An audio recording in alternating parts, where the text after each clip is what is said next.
د ریاست الوزراء اقتصادي معاونیت د 1404 لمریز کال د ورید له لومړی بیا د غبرګولي تر 11 نیټې پورې د ترسره شوو فعالیتونو په اړه د اقتصادي معاونیت فعالیتونه او د هیوادوالو نظرونه تر سرلیک لاندې تحلیلي راپور چمتو او خپور کړ. د دې راپور موخه د خلکو نظرونو روښانتیا او هغو ته پاملرنه ده. دا تحلیلي راپور د کابل ارغندې ترانسپورتي ترمینل د چارو پیل د 0.8 میلیارډو افغانیو په پانګونې سره د برېښنا د تولید او انتقال یو شمېر پروژو د قراردادونو لاسلیک، د اقتصادي کمیسیون له لوري د ملي پراختیا ستراتیژۍ مسودې تایید، د اقتصادي کمیسیون له لوري په هرات کې د بامهرات تفریحي کمپلیکس جوړولو طرحې تایید، کندهار، زابل، هلمند او ارزګان ولایتونو کې د برېښنا د 4 لویو پراختیایي پروژو د پاتې چارو پیلول، د کازان اقتصادي فورم کې د ریاست الوزراء اقتصادي مرستیال ګډون، په لغمان ولایت کې د 10 میګاواټ لمریزې برېښنا پروژې د چارو پیلول، په هرات کې د برېښنا د 2 پروژو پرانیسته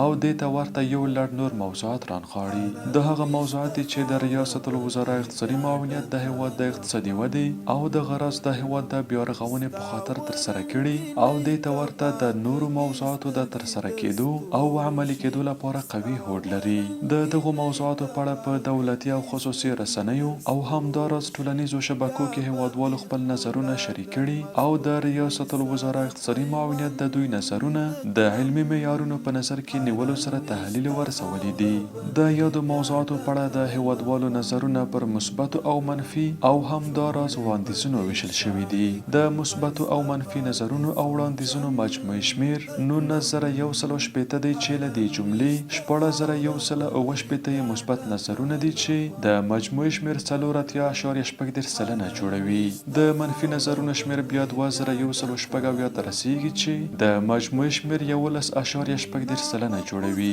همدا ډول د وړاندیزونو شمیر 819 دی چې د مجموعي شمیر 4.28 سلنه جوړوي. د هیوادوالو د نظرونو د تحلیل ورزونې پایلې دا په ډاګه کوي چې هیوادوال د افغانستان اسلامی امارت له لوري په اقتصادي برخه کې د ترسره شوو کارونو څخه خوښ دي او په راتلونکي کې دې ته د ورته فعالیتونو د پراختیا غوښتنه کوي. دلته یې د بیلګې په ډول ځینو نظرونو ته اشاره کوو. شاړې کړم ښایسته بادې سوچند کړم هر الویشته خاوره به دې بیا ډکه له خوند کړم هر الویشته خاوره به دې بیا ډکه له خوند کړم.